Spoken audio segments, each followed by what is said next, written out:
जिस प्रकार ईश्वर की अनंत शक्तियां हमारी सेवा में हैं,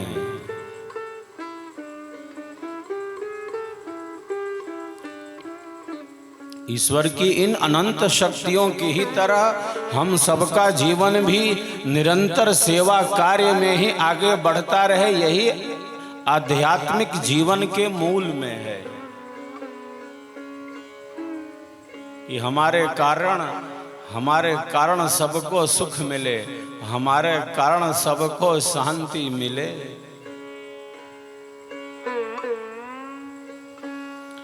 हमारे कारण किसी को भी अज्ञान अधर्म अन्याय पूर्वक कष्ट न मिले, दुख न मिले, पीड़ा न पहुँचे, न मन से न वचन से और न कर्म से। कितनी श्रेष्ठ स्थिति का वर्णन हमारी ऋषि परंपरा करती है।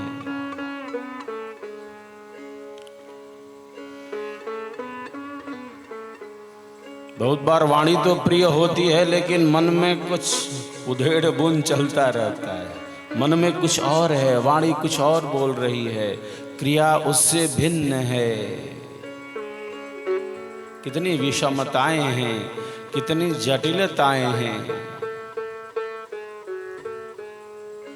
जिस प्रकार ईश्वर की अनंत शक्तियां हमारी सेवा में ही लगी हुई हैं, उसी प्रकार ईश्वर की ही इन अनंत शक्तियों की ही भांति हम सबका जीवन भी निरंतर सेवा कार्य में ही आगे बढ़ता रहे, यही आध्यात्मिक जीवन के मूल में है। वृक्ष कबहु नहीं फल भखे, नदी न संचय नीर, परमारथ के कारणे साधुन धरा शरीर। वृक्ष अपने फल को कभी स्वयं नहीं खाता, नदियां अपने लक्ष्य के साथ आगे बढ़ रही हैं। यूं ही नहीं, ये समुद्र की ही तरफ बढ़ती जा रही हैं। इन्हें समुद्र में ही समाना है, वो सागर की ही तरफ बढ़ती जा रही है।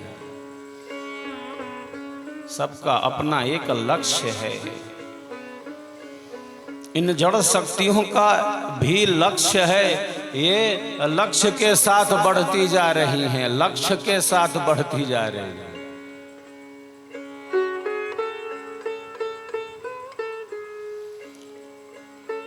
संपूर्ण वातावरण में ऑक्सीजन घुला हुआ है, किसने घोल दिया?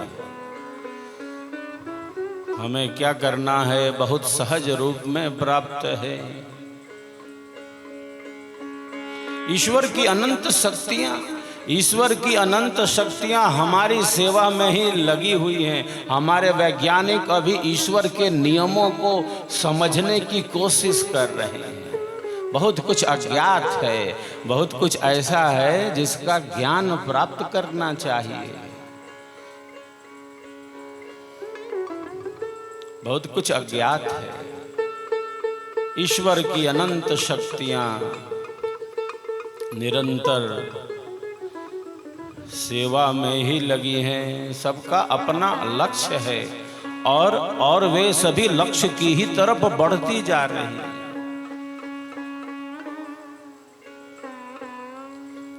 इसीलिए आध्यात्मिक जीवन के मूल में प्रथम सेवा का ही स्थान है, क्योंकि अहंकार नष्ट हो वह सब कुछ सेवा से ही संभव है। अहंकार शून्य जीवन हमारे जीवन की सहजता, सरसता, सरलता और स्वाभाविकता नष्ट न हो, इसीलिए सेवा है कि हमारा अहंकार नष्ट हो जाए। क्योंकि अहंकार ही जीवन के पतन का कारण है। न जाने कितने प्रकार का अभिमान, अहंकार हमारे भीतर सूक्ष्म रूप से दबा भरा रहता है। भिन्न भिन्न प्रकार।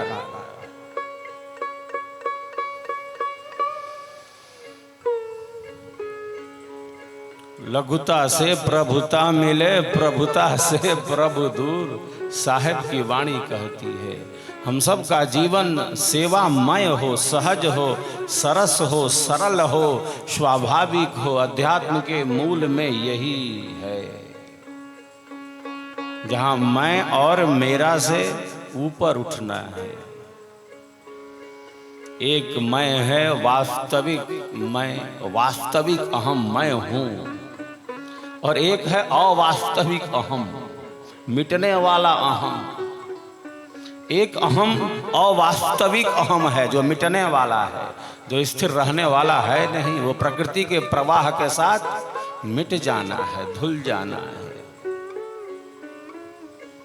और एक है वास्तविक अहम मैं हूं, नित्य चेतन शुद्ध स्वरूप आत्मा।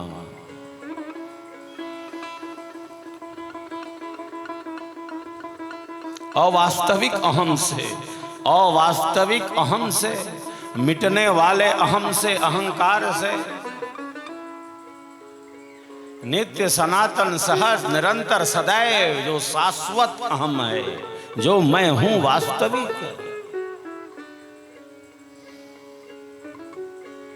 उस तरफ बढ़ सके। इसीलिए सेवा है कि हम खुद को जान सकें कि हम हैं कौन। मैं प्रायः कहता रहता हूं, आध्यात्मिक जीवन के लिए, आध्यात्मिक जीवन के लिए 4 बातें बड़ी महत्वपूर्ण हैं। आध्यात्मिक जीवन के लिए 4 बातें बड़ी महत्वपूर्ण हैं। कौन हूं मैं, और यह मैं अवास्तविक नहीं, पद प्रतिष्ठा सम्मान धन वैभव चातुर्य का नहीं। कौन मैं, जो वास्तविक मैं है, जो नित्य है, चेतन है, सनातन है, जिसका कभी विनाश नहीं होता। कौन हूं मैं, कौन हूं मैं, कहां से आया, कौन हूं मैं, कौन हूं मैं, कहां से आया, क्या कर रहा, क्या कर रहा, और जाना कहां है, लक्ष्य क्या है। ये 4 बातें बड़ी महत्वपूर्ण है। प्यारे साधकों साधिकाएं, ये 4 बातें बड़ी महत्वपूर्ण हैं आध्यात्मिक जीवन के लिए। जिस प्रकार का हम चिंतन करते हैं, जिस प्रकार हमारा मनन करता है और हमारी बुद्धि उसका विवेचन करती है, हम वैसे ही बनते जाते हैं, हम वैसे ही हो जाते हैं। जिस प्रकार हमारा मन मनन करता है और हमारी बुद्धि उसकी विवेचना करती है, हम वही हैं। मन से मनन और बुद्धि से विवेचन।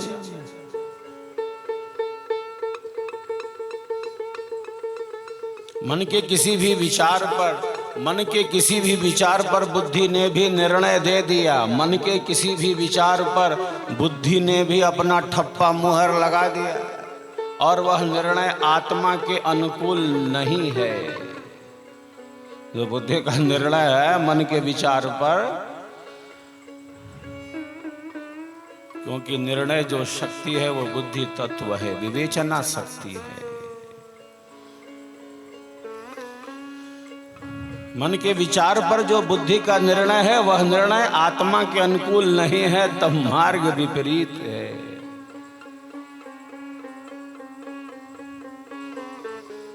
इसीलिए हम सब प्रायः कहते रहते हैं, विहंगम योग का दर्शन कहता है, जब आत्मा की ध्वनि को, जब भीतर की आवाज को, जब भीतर की आवाज को सुनने का सामर्थ्य उत्पन्न हो जाता है, उत्पन्न कर लिया जाता है, तब हमारा जो कर्म है, तब हमारा जो कर्म है वह कर्म न रह कर धर्म बन जाता है, धर्म बन जाता है। हम धर्म में ही स्थित हो जाते हैं, हम उससे भिन्न कुछ कर ही नहीं सकते, क्योंकि हम चेतना के एक दिव्य शिखर पर हैं, हम एक मंडल में हैं, हमारी एक स्थिति है, जहाँ है वहाँ है, उससे नीचे नहीं आ सकते। जब आत्मा की ध्वनि को सुनने का सामर्थ्य उत्पन्न हो जाता है, तब हमारा जो कर्म है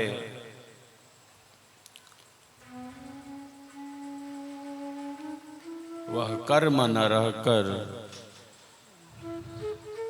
धर्म बन जाता है।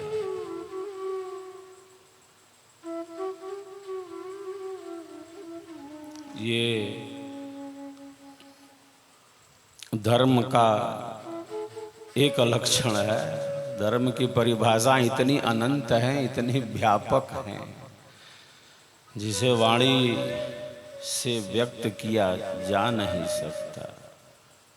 हम सबके भीतर अनंत शक्ति है, हम सबके भीतर अनंत ऊर्जा है। जैसे समुद्र के गर्भ में शांति ही शांति है, स्थिरता है।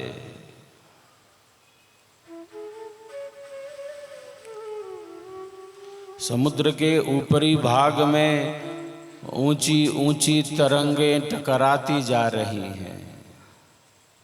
समुद्र के बाह्य धरातल पर, समुद्र के ऊपरी भाग में तरंगें तरंगित होती जा रही हैं, टकराती जा रही हैं आपस में। समुद्र में ज्वार आ गया है। यह दृश्य है समुद्र के ऊपरी भाग का। ऊंची ऊंची उठती तरंगें आपस में टकराती जा रही हैं। तरंगों के लड़ने से, तरंगों के टकराने से चित्र विचित्र दृश्य दिख रहा है। तरंगों के टकराने से समुद्र के ऊपरी भाग में चित्र विचित्र दृश्य दिख रहा है। मैं तू यह वह, मैं बड़ी तो मैं बड़ी। तरंगों में इतना टकराव है, मैं बड़ी तो मैं बड़ी। वही संघर्ष, वही युद्ध, वही अशांति, वही चंचलता, वही अस्थिरता। मैं तू यह वह। समुद्र के ऊपरी भाग में, समुद्र के ऊपरी भाग में ये ऊंची उठती ये तरंगें टकराती जा रही हैं, और तरंगों के लड़ने से अशांति हो गई है, और स्थिरता, चंचलता है, कोलाहल है। क्योंकि समुद्र में ज्वार आ गया है।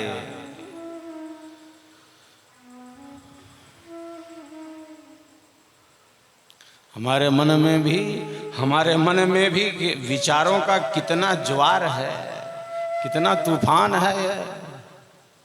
साहब कहते हैं, 7 समुंदर की लहर मन की लहर है।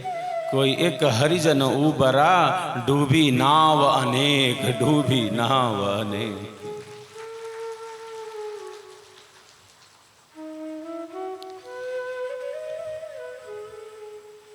साहब कहते हैं, 7 समुद्रों की लहर मन की एक लहर के सामने कोई अस्तित्व रखती नहीं है। 7 समुद्रों की लहर मन की एक लहर के सामने कुछ भी अस्तित्व रखती नहीं। मन में इतनी जटिलताएं, विचारों का इतना उहापोह है। समुद्र के ऊपरी भाग में ऊंची उठती ये तरंगें तरंगित होती जा रही हैं। मैं तू यह वह। तरंगों के लड़ने से अशांति और स्थिरता, चंचलता है, कोलाहल है। किंतु इसी समुद्र के गर्भ में, इसी समुद्र के गर्भ में, इसी समुद्र के अंतराय में, इसी समुद्र के अंतस्थल में, इसी समुद्र के भीतरी भाग में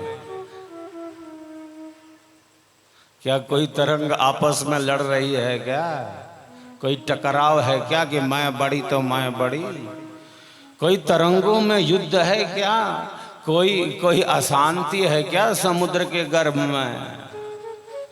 समुद्र के भीतरी भाग में, समुद्र के आंतरिक भाग में क्या कोई तरंग टकरा रही है क्या? कोई युद्ध है क्या? कोई अशांति है क्या? कोई कोलाहल है क्या? कोई चंचलता है क्या? भले ऊपर तरंगे टकरा रही हों, भले ऊपर तरंगे टकरा रही हों, समुद्र के गर्भ में, समुद्र के भीतरी भाग में तो शांति का ही समुद्र है, शांति ही शांति है। स्थिरता ही स्थिरता है, सहजता है, नीरवता है, स्तब्धता है समुद्र के गर्भ में।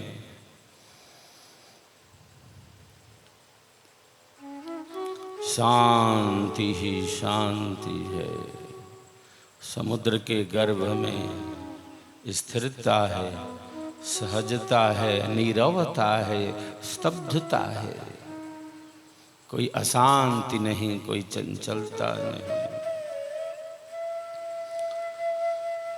जिस प्रकार समुद्र के गर्भ में शांति का समुद्र है, उसी प्रकार हम सब के भीतर आत्मा के अंदर अंतरात्मा रूप से परम शांति, परम प्रकाश, परम आनंद, परम ज्योति स्वरूप से और कोई नहीं, सच्चिदानंद स्वरूप से, साक्षात परमानंद स्वरूप से परमात्मा ही स्थित है, परम पिता ही स्थित है। जैसे समुद्र के गर्भ में शांति ही शांति है, मैं तू यह वह नहीं। तरंगों में कोई टकराव नहीं, उसी प्रकार हम सबके भीतर आत्मा के अंदर अंतरात्मा रूप से और कोई नहीं, साक्षात परमानंद ही, परम शांति ही स्थित है। वही हम सबके जीवन का आधार है, वही हम सबके जीवन का आधार है, वही हमारे प्राणों का प्राण है, वही हमारे श्वासों का श्वास है, वही परमानंद स्वरूप है, वही परम ऐश्वर्य युक्त है। इसलिए हम ईश्वर कहते हैं। परम ऐश्वर्य है, परम शांति है, परम तत्व है, वही हम सबके भीतर है। हम जीवन कहें या सत्य कहें, दो बात नहीं, एक ही बात है। जान लिया ये जीवन है क्या, ये जीवन है क्या, जान लिया ठीक जैसा है ये जीवन वैसा ही जान लिया, तब इसका अर्थ है हमने परम सत्य का ही अनुभव कर लिया, परम सत्य का ही अनुभव कर लिया। क्योंकि हम सबके जीवन का आधार,